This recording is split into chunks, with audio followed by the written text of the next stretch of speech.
Réjouissez-vous toujours, priez sans cesse, rendez grâce en tout. Telle est envers vous la volonté de Dieu dans le Christ Jésus. 1 Timothée 5, 17-18. Nous sommes nés pour naître, nous sommes nés pour être et pour être, si possible, heureux. Le bonheur, pour un être libre, ne peut être une fatalité, mais un don. Un don qui, avant d'être accueilli, peut être désiré et voulu.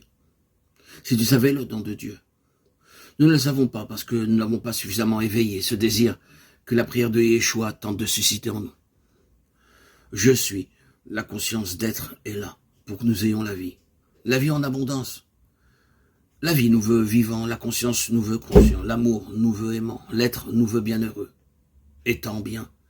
De la même façon que nous ne sommes pas nés pour nous gâcher la vie et empoisonner celle des autres, et que nous aspirons à un autre mode de vie et de pensée. Nous ne sommes pas nés pour être malheureux, tristes, souffrants, même si nul ne peut nier que malheur, tristesse et souffrance existent. La question est de savoir ce que nous voulons et pouvons faire avec tout ce qui nous arrive.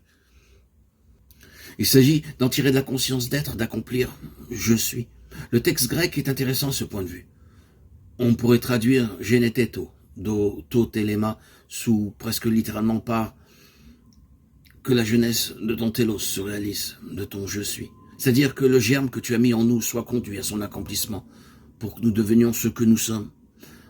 En effet, Yahweh ne veut rien d'autre que ce qu'il nous donne d'être, ce que nous sommes ou ce que nous avons à devenir, que le but ou la finalité pour laquelle j'existe se réalise.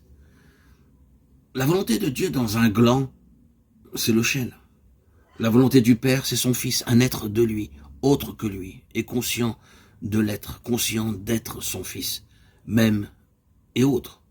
La volonté de Dieu n'est pas une loi ou une volonté extérieure, c'est la loi et la volonté de la sève dans le gland.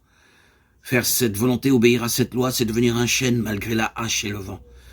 Il suffirait donc de devenir soi-même pour être en accord avec cette volonté. Mais chez un homme, est-ce aussi simple? Nous n'avons pas le bon sens des arbres solidement ancrés dans la terre, montant droit vers la lumière. La montée de l'homme vers sa lumière et son accomplissement n'est pas seulement affaire de poussée de sève ou de nécessité.